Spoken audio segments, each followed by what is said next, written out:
बिस्मिल्लाहिर्रहमानिर्रहीम। अस्सलाम वालेकुम नाज़रीन, आप यूट्यूब चैनल देख रहे हैं। मैं इमरान खान हूँ। एक तो बड़ी खबर ये है, और जो सबसे बड़ी खबर है कि पंजाब में 14 मई को इंतखाबात नामुमकिन करार दे दिए हैं इलेक्शन कमीशन ऑफ पाकिस्तान ने। और ये होना था, और ये इलेक्शन कमीशन ऑफ पाकिस्तान को रिपोर्ट जमा करवानी थी। इसके बाद ही सुप्रीम कोर्ट ऑफ पाकिस्तान ने एक्शन लेना है।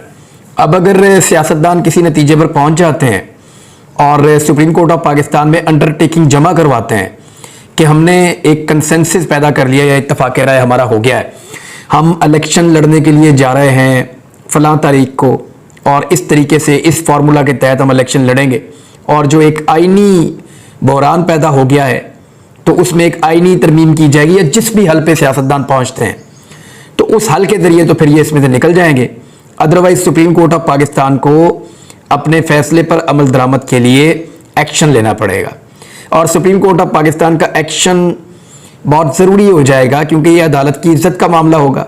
चीफ जस्टिस ऑफ पाकिस्तान की अपनी इज्जत का, उनके अपने वकार का मामला होगा, वरना फिर कोई भी उठेगा और उठकर अदालत की तौहीन कर दिया करेगा, और ये सिलसिला फिर ऐसे ही चलता रहेगा खुदा न खास्ता बाद में।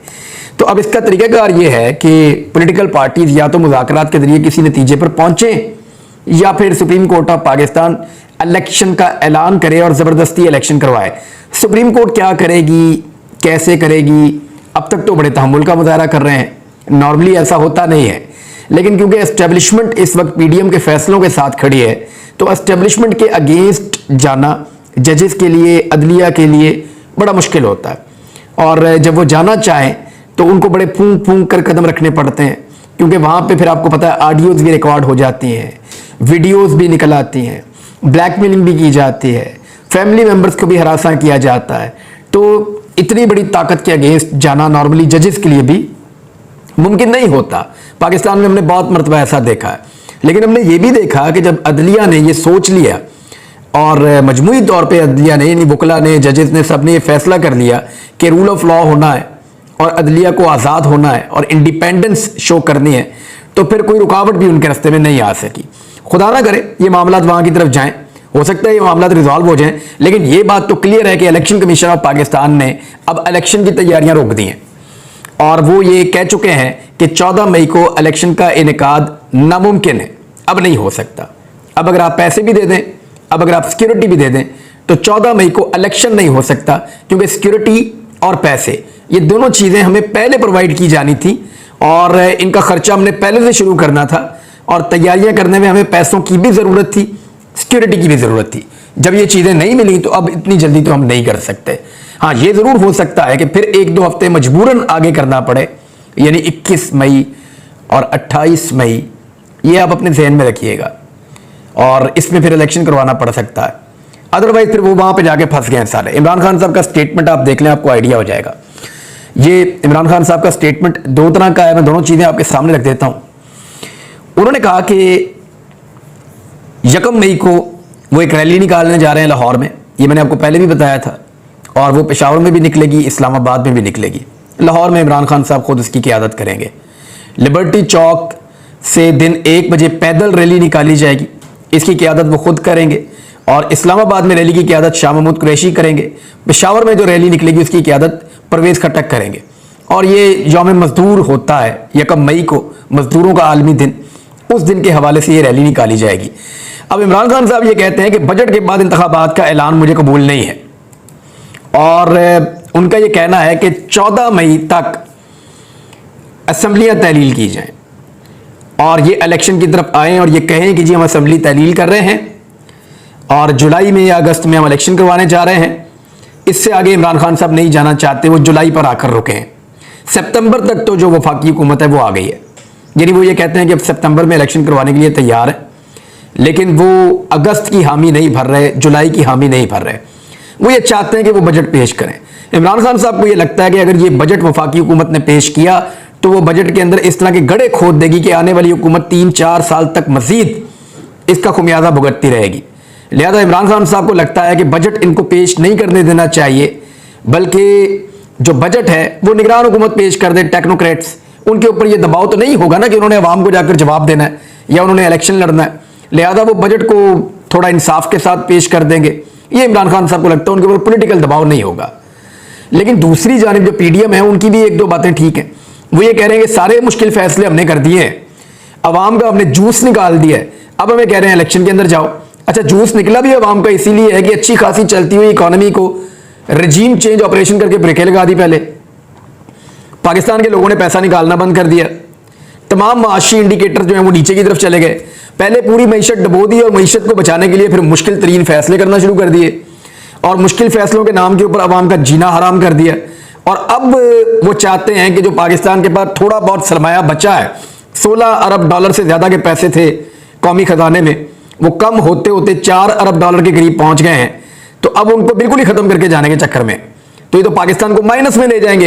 तो इमरान खान साहब ने कहा है कि पाकिस्तान तबाही के किनारे खड़ा है। इमरान खान साहब ने जजेस से भी अपील की है कि मुत्तहिद हो जाएं। सुप्रीम कोर्ट के 15 जजेस से अपील करता हूं कि खुदा के वास्ते मुत्तहिद हो जाएं। पाकिस्तान तबाही के किनारे खड़ा है। अगर उन्होंने पाकिस्तान के आइन को खत्म किया तो जंगल का कानून होगा। कौम की तरफ से कहता हूं, सुप्रीम कोर्ट जाती लड़ाइयों को थोड़ी देर पीछे छोड़ दे। कारकुनों से वीडियो लिंक के जरिए खिताब करते हुए इमरान खान साहब ने कहा कि रात को 12 बजे अदालत खुलने पर तकलीफ हुई। रात को अदालत खुलने के अलावा मैंने कभी अदालतों पर तनकीद नहीं की, हमेशा फैसलों का एहतराम किया। जिस कौम में इंसाफ नहीं होता वो आज़ाद नहीं होती। ये पहले मुझे कहते थे अगर इलेक्शन चाहिए तो असम्बलियाँ तहलील कर दें। जब हमने असम्बलियाँ तहलील की तो अब बहाने लगा रहे हैं। कानूनी माहिरीन ने कहा कि असम्बलियों की तहलील के बाद 90 दिन के अंदर इलेक्शन होंगे। ये भूल जाते हैं सोशल मीडिया का दौर है। सोशल मीडिया पर आधे घंटे में झूठ पकड़ा जाता है। नवाज शरीफ, शाहिद खाकान अब्बासी पहले कहते थे एक दिन इलेक्शन में ताखीर नहीं हो सकती। ये लोग पहले कहते थे अगर इलेक्शन नहीं होंगे तो आर्टिकल 6 लगेगा। अब 90 दिन हो गए हैं और इलेक्शन नहीं हो रहा। 12 जमातें असेंबली में कह रही हैं कि इलेक्शन नहीं होंगे। अफसोस हैंडलर्स ने उनके पीछे खड़े हो गए हैं, हैंडलर्स भी उनके पीछे जाकर खड़े हो गए हैं। इलेक्शन से भागने के लिए लड़ाइयां करवा रहे हैं। चौधरी परवेज अली के घर का बख्तरबंद गाड़ी से दरवाजा तोड़ा गया। किसी महज़ब माशरे में ऐसा नहीं होता। जमान पार्क में मेरे घर के दरवाजे को तोड़ा गया और मुलाजमीन पर तशद्दुद किया गया। आज पाकिस्तान में जंगल का कानून है, ये जो मर्जी कर रहे हैं। जिले शाह के जिस्म पे 26 जगहों पर तशद्दुद के निशानात थे। वो एक मासूम इंसान था, बेशर्मा को गैरत नहीं आई और उसको मारकर केस मेरे ऊपर डाल दिया। अली अमीन गंडापुर के खिलाफ पूरे मुल्क में केसेस बनाए जा रहे हैं। आदम सवाती के बच्चों के सामने तशद्दुद का निशाना बनाया गया। मेरे खिलाफ केसेस की तादाद 145 हो चुकी है। गद्दारी के केसेस भी बनाए गए हैं। इमरान खान ने कहा कि सुप्रीम कोर्ट के 15 जजेस से कहता हूं कि कौम आपकी तरफ देख रही है, आप आइन के साथ खड़े हों। 90 दिन गुजर गए, निगरान हुकूमतें अब भी गैर कानूनी हैं। निगरान हुकूमतों का काम इलेक्शन करवाना था, उन्होंने इलेक्शन के हवाले से एक काम नहीं किया।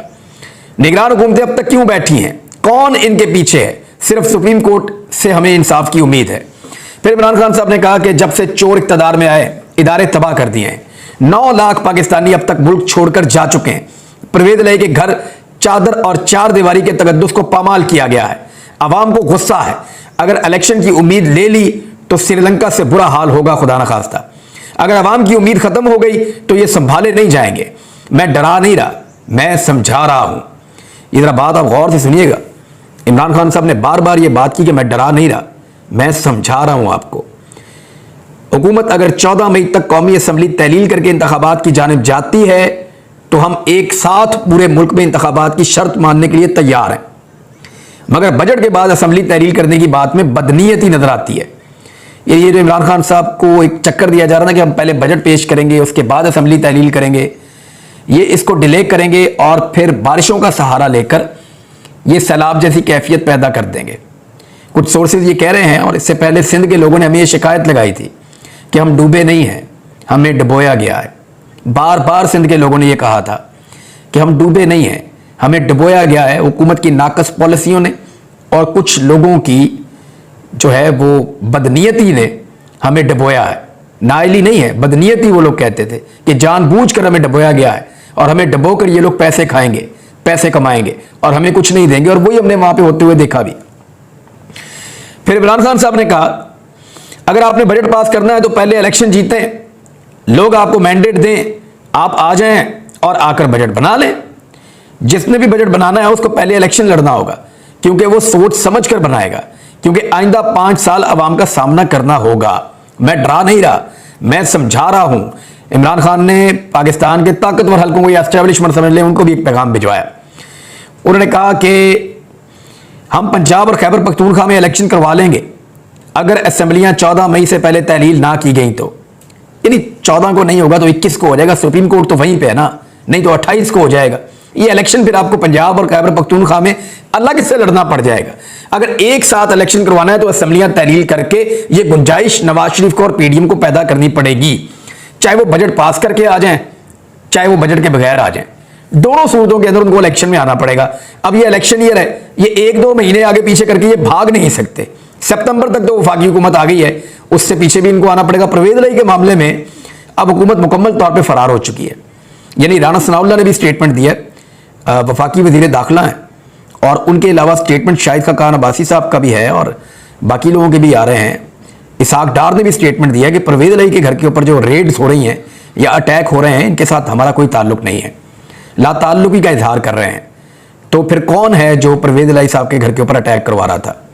वो कि परवेज इलाही साहब की सियासत से, उनके तर्ज सियासत से, तर्ज हुक्मरानी से मुझे इख्तलाफात हैं, लेकिन एक शख्स के पास अदालती अहकामात मौजूद हैं, उसके बावजूद घर का दरवाज़ा तोड़ना, चादर और चार दीवारी का तकद्दुस पामाल करना, ये मुनासिब नहीं था, ये मुनासिब नहीं था। और परवेज इलाही साहब जो हैं उनको कानून का सामना करना चाहिए और करना होगा, उनकी फैमिली को और बाकी लोगों को भी। लेकिन ये जो तरीका वारदात है कि जो हमारी बात नहीं मानेगा उसको निशाने इबरत बनाएंगे, ये एक्चुअली एस्टेब्लिशमेंट का तरीकाकार है जो हमें नॉर्मली दिखाई भी दे रहा है। इसमें इमरान खान साहब ने कहा कि इलेक्शन कमीशन पीडीएम का हिस्सा बना हुआ है, अगर मुल्क में जमहूरियत है तो फिर मेरी तकारीर पर पाबंदी क्यों आयद है? मैंने ऐसा क्या जुर्म किया कि मुझे आज़ादी इज़हार राय का हक नहीं मिल रहा? सोशल मीडिया पर आते हैं तो एक्टिविस्ट को उठाना शुरू कर देते हैं और लगातार इमरान खान साहब के लोग जो है वो गिरफ्तार हो रहे हैं, ये सब लोग जानते हैं। एक और चीज जो हुई है वो ये हुई है कि बड़ी चीज है, शाहिद खान अब्बासी साहब ने साफ कह दिया कि 20 अरब रुपए से ज्यादा पैसा तो शहबाज शरीफ साहब ने जो मुफ्त आटा बांटने की कोशिश की है पाकिस्तान में, उसकी नजर हो गया। अब ये पार्टी के अंदर से तनकीद आई है और पार्टी के अंदर से एतराफ किया गया है कि 20 अरब रुपया तो यहां पे लुटा दिया है, 21 अरब रुपया ये इलेक्शन को नहीं दे रहे, इलेक्शन कमीशन के लिए नहीं दे रहे ताकि इलेक्शन हो जाए पाकिस्तान में 2 सूबों में। तो मरियम औरंगजेब साहबा ने बगैर नाम लिए सफाई पेश करने की कोशिश की है कि रमजान में पंजाब, खैबर पख्तूनख्वा, सिंध और इस्लामाबाद में करोड़ों गरीबों को इस महंगाई में पूरी शफाफ, शुक्र है अरबों नहीं लिख दिया उन्होंने, करोड़ों लिख दिया, पूरी शफाफियत और ईमानदारी से मुफ्त आटा फराम हुआ। वजीर आजम शहबाज शरीफ ने खुद निगरानी की, शहरों के दौरे करके जायजा लिया। तारीखी स्कीम की कामयाबी में इंतजामी अफसरान और अमले ने दिन रात मेहनत की जो काबिल सताइश है। इन्हें अब जरा वो तारीफें कर रहे हैं, लेकिन नीचे अगर आप कमेंट्स पढ़ें तो आपको पता चलता है कि लोगों ने इसका क्या हाल किया है। क्योंकि जहां जहां पाकिस्तान के अंदर इस स्कीम के तहत आटा बाहर सड़कों पर लाया गया, वहां पर फिर हमने लोगों को जो होते हुए देखा, हमने लाशें सड़कों के ऊपर पड़ी हुई देखी, हमने लोगों को बेहोश होते हुए देखा, लोगों का इन्होंने मजाक बना दिया। इससे बेहतर था कि ये सब्सिडाइज आटा पूरे पाकिस्तान को फराहम करते। पूरे पाकिस्तान के अंदर लोगों की हालत बहुत पतली है। दूसरी जानिब इस्लामाबाद पुलिस ने एक और दाव लगाया है और ये शहीद अरशद शरीफ केस के बारे में है। इस पे सुप्रीम कोर्ट ऑफ पाकिस्तान का आज खुद नोटिस मौजूद है और सुप्रीम कोर्ट ऑफ पाकिस्तान को इसके ऊपर फौरन एक्शन लेना चाहिए। एक तो जो एफआईआर दर्ज की गई वो इस्लामाबाद पुलिस ने अपनी मुद्दइयत में जमा कर दी और दर्ज कर दी, और उसके अंदर जो नाम लिख दिए वो उनके लिख दिए जिनके पास शहीद अरशद शरीफ कीनिया में ठहरे हुए थे। उन लोगों को नॉमिनेट करके खुद से एक एफआईआर दर्ज कर दी और उसके ऊपर चालान भी जमा करवा दिया अदालत के अंदर। और सूरत हाल ये है, मैं आदिल राजा के ट्वीट से आपको इंफॉर्मेशन दे देता हूं कि इस्लामाबाद पुलिस का काला किरदार अरशद शरीफ केस को बंद करने की तैयारी, सुप्रीम कोर्ट में चलते केस को खराब करने के वास्ते मकामी अदालत में भी केस चला दिया बिना कोई बयान रिकॉर्ड किए। क्या चालान जमा हो जाता और क्या गवाहियां शुरू हो जाती। अरशद शरीफ की टीम और एहलिया को अदालती बुलावा, यानी अब अचानक से उन्होंने पता चला कि चालान जमा हो रहा है और यहां पे फटाफट जो है वो कार्रवाइयां शुरू हो रही हैं और केस को नीचे एक अदालत में उस केस को चलाया जा रहा है जिसपे सुप्रीम कोर्ट ऑफ पाकिस्तान खुद इंक्वायरी करवा रही है और सुप्रीम कोर्ट ऑफ पाकिस्तान ने इसका आज खुद नोटिस लिया हुआ है। सुप्रीम कोर्ट को इस मामले को देखना चाहिए। शहीद अरशद शरीफ की वालदा का एक मौक़िफ़ है, उनकी वाइफ, दोनों जो अहलियां हैं उनका भी एक मौक़िफ़ है। उनके वकला भी अदालतों के अंदर मौजूद रहते हैं, अदालत के अंदर हाजिर होते हैं और वो बाकायदा एक एफआईआर उन्होंने लिखवाने की कोशिश भी की है जिसमें उन्होंने बंदे नॉमिनेट किए हैं। उसको नज़रअंदाज करके वो ताकतवर लोग रातों रात कार्रवाइयां डाल रहे हैं और अरशद शरीफ शहीद के केस को वो चाहते हैं कि इसी रिजीम के अंदर, यानी ये वो रिजीम है जिसके अंदर शहबाज शरीफ वजीर आजम है और इसके बाद जो निगरान हुकूमत बनेगी वो भी उन्हीं की होगी। ताकतवर लोगों से बाहर तो कोई निगरान हुकूमत नहीं बनती, वो तो अपने ही बंदे लेकर आते हैं हर जगह पे। तो कोशिश ये की जाएगी कि निगरान हुकूमत के दौर में और शहबाज शरीफ के दौर में कुछ भी करके ये जो शहीद अरशद शरीफ वाले केस का मामला है इसको किसी बनने लगा दिया जाए। और जिन लोगों की गर्दन इसमें फंसती है, जिन्होंने अरशद शरीफ शहीद के लिए पाकिस्तान की सरजमीन को तंग किया हुआ था, जिन्होंने यहां पे जीना हराम किया हुआ था, जो जिम्मेदार हैं उनको दुबई से निकलवाने के लिए, जो जिम्मेदार हैं उनके कत्ल के लिए और उनकी जान जाने के लिए और उनके ऊपर मुकदमात के लिए और उनको हरासा किए जाने के लिए, उन सब लोगों की गर्दन बचाने के लिए इससे पहले कि पाकिस्तान में हुकूमत तब्दील हो, वो चाहते हैं कि इस केस को किसी नतीजे पर पहुंचा के अपनी जान छुड़ाएं। लेकिन ऐसा होगा नहीं। सुप्रीम कोर्ट ऑफ पाकिस्तान में जाएंगे, हम हर जगह पे एहतजाज करेंगे, हर सतह पे आवाज उठाएंगे और भरपूर आवाज उठाएंगे। आपको आपकी मनमानी नहीं करने देंगे शहीद अरशद शरीफ के केस में, क्योंकि शहीद अरशद शरीफ के वारिस पाकिस्तान के 22 करोड़ से ज्यादा अवाम है और लोग उसका दर्द अपने दिल में महसूस करते हैं। तो लोग इसके ऊपर रद्द अमल देंगे, आप देखते जाइए, इंशाल्लाह रद्द अमल आएगा। नाज़रीन, अब तक के लिए इतना ही। अपना ख्याल रखिएगा, अपने इस चैनल का भी।